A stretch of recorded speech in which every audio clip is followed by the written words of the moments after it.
Sa kabilang banda, makikitang abala sa pagpatay ang isang grupo ng mga ninja sa isang politician. Gamit ang isang teknik, mabilis lang itong natapos ng walang kahirap-hirap.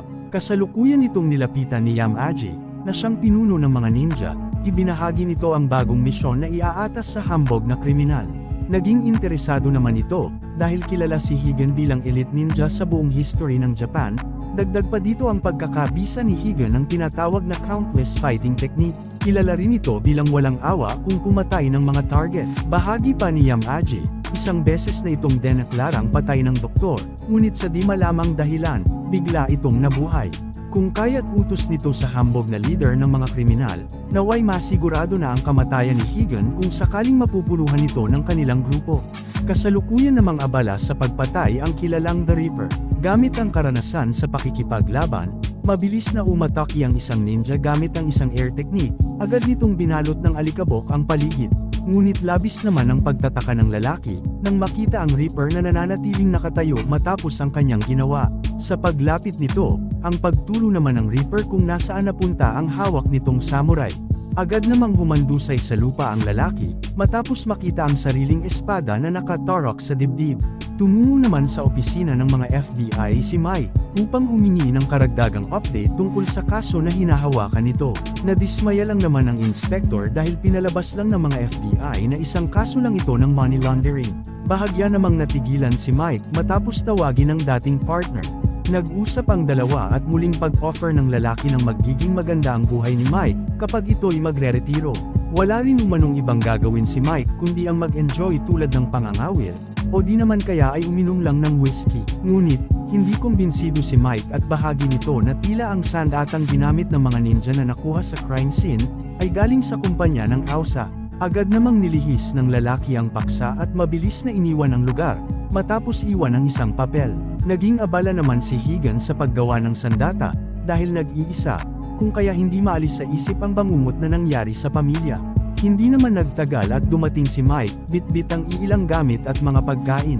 Nang mag-usap ang dalawa, ibinahagi ni Mike ang patalim na nakuha mula sa mga kriminal, anya na ang materyales na ginamit sa mga sandata ay mula sa pagawaan ng AUSA. Dahil dito, kung kaya naitugma ang mga kaganapan at tila magkatuwang ang kumpanya ng AUSA at mga ninja na naghahanap kay Higen.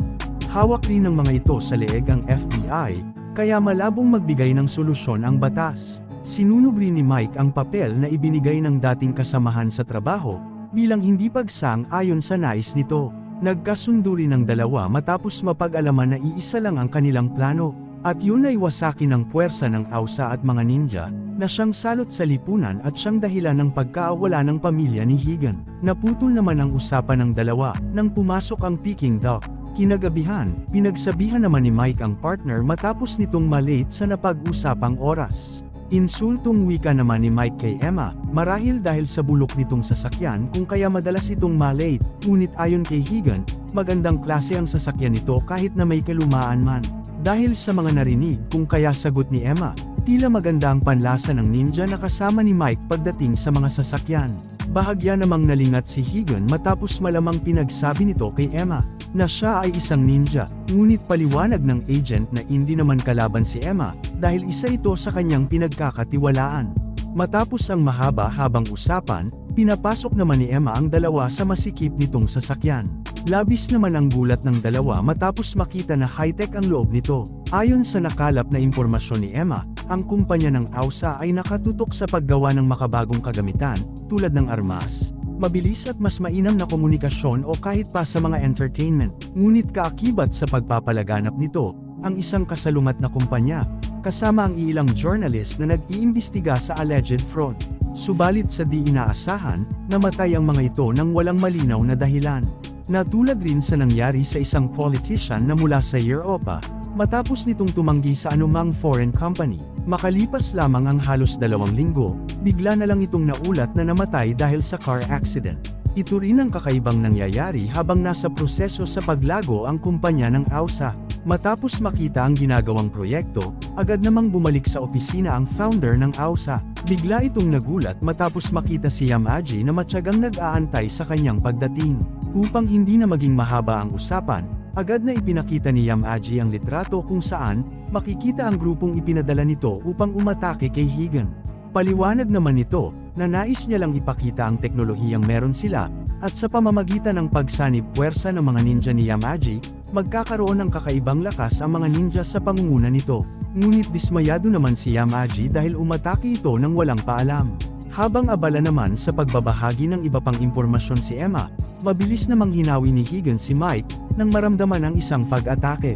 Nang mabunat nito ang baril, agad namang nagpaputok si Mike, ngunit hindi nito natatamaan ang kalaban. Dahil sa abilidad na meron si Higan, kung kaya mabilis nitong nalaman ang saktong pwesto ng nasa taas. Hanggang sa tumilapon ng sinasakyan dahil sa malakas na pagkakabangga ng isang truck, agad namang nagising si Higan at pagsilay sa isang nakamaskarang ninja. Muli niya namang itinabi si Mike upang hindi madamay sa ginagawa ng kalaban. Nakipagsabayan ng dalawa gamit ang bitbit na patalim. Kakaiba rin ang kalabang ito dahil sa kasuutan na gawa ng ausa. Nang lumabas ito ng maraming galamay, agad namang gumawa ng isang teknik si Higan. Subalit dahil sa gamit ng kalaban, kung kaya't agad siya nitong nagapos. Sa paglapit ng isang pasabog, ang agara namang paghiwa ni Higan sa mga ito. Halos hindi na makaporma ang bida dahil sa sunod-sunod na pag-atake ng kalaban. Hanggang sa magkaroon ng tiyempo upang tapusin na ang laban, bago niya ito inihulog, kinuha muna nito ang kamerang nakakabit sa katawan. Matapos ang kaganapan, kaagad namang dumating ang mga pulis upang bigyan ng paunang lunas ang pinsalang natamo ni Emma at Mike. Nang malamang ligtas na ang dalawang detective, agad namang nagdesisyon si Higan na lisanin ang lugar. Ngunit naagaw ang kanyang atensyon nang may tumawag sa isa sa mga teleponong nasa loob ng bag. Sa kanyang pagsagot ay ang gulat rin matapos nitong banggitin ang kanyang pangalan.